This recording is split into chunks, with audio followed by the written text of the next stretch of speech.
Hey, good afternoon, everybody. It's July 4th, 2023. We are in the Old Testament book of Joshua. We're going to read chapter 2 today. Okay, so the Israelites are getting ready to go into the Promised Land. They're going to start with their first major confrontation in the city of Jericho. Joshua is now the leader, and he's decided he's going to send some spies into Jericho to get the lay of the land so they can plan their attack.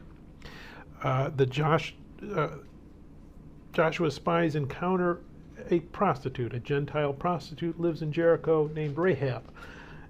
And we see some remarkable things about Rahab. First of all, well, like I said, she's a Gentile, but she's heard all about what's happened. She's heard about the Israelite wandering. She's heard about how God brought them out of Israel. She's heard about what God did in Egypt. She's heard about God's giving them victories over the various tribes that came out to attack them. And she says, that's what I want. You've got something. Your God exists. I'm done with whatever we're doing here in Jericho. So we see that first Gentile start to move towards God and say, that's what I want. You guys are on to something. We talked about courage and strength as in the first chapter applied to Joshua. Well, we're going to see that all the way through this whole narrative of Joshua. People being encouraged to have courage. God's giving them courage. God giving them strength. They tell Rahab, all right, when we come in, this is what you've got to do. And she says, okay, that's what I'll do. If that's what it takes to be saved and become part of what's going on here, I'll do it. And she even goes a little extra further because she tells them, all right, she lies to her leader about them being there. She tells them where to go hide. She tells the people that are looking for them go somewhere else. So she's very courageous and very strong in the face of what's going on in her life. So let's go ahead and we're going to read Joshua chapter 2. Now Joshua the son of Nun sent out 2 men from Acacia Grove to spy secretly, saying, go view the land, especially Jericho. So they went and came to the house of a harlot named Rahab and lodged there. And it was told the king of Jericho, saying, behold, men have come here tonight from the children of Israel to search out the country. So the king of Jericho sent to Rahab, saying, bring out the men who have come to you. You have entered your house, for they have come to search out all the country. Then the woman took the 2 men and hid them. So she said, yes, the men came to me, but I did not know where they were from. And it happened as the gate was being shut, when it was dark, that the men went out. Where the men went, I do not know. Pursue them quickly, for you may overtake them. But she had brought them up to the roof and hidden them with the stalks of flax, which she had laid in order on the roof. Then the men pursued them by the road to the Jordan to the fords, and as soon as those who pursued them had gone out, they shut the gate.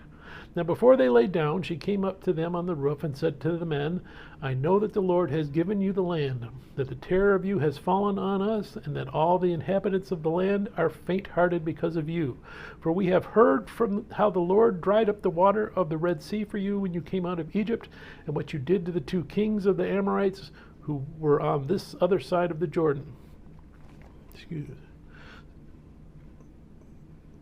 Let me start over on that verse. What you did to the 2 kings of the Amorites who were on the other side of the Jordan, Sihon and Og, whom you utterly destroyed. And as soon as we heard these things, our hearts melted.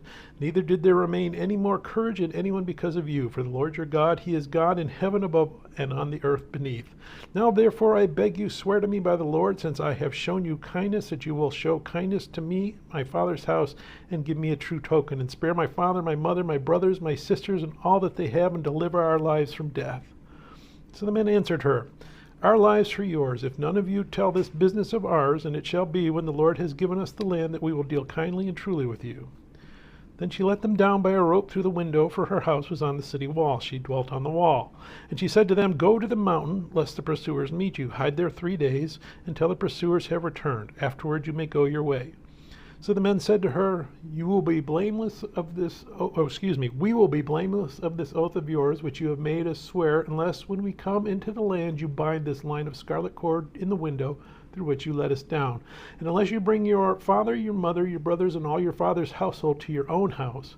So it shall be that whoever goes outside the doors of your house into the street, his blood shall be on his own head, and we will be guiltless. And whoever is with you in the house, his blood shall be on our head if a hand is laid on him. And if you tell this business of ours, then we will be free from your oath which you made us swear. Then she said, according to your words, so be it.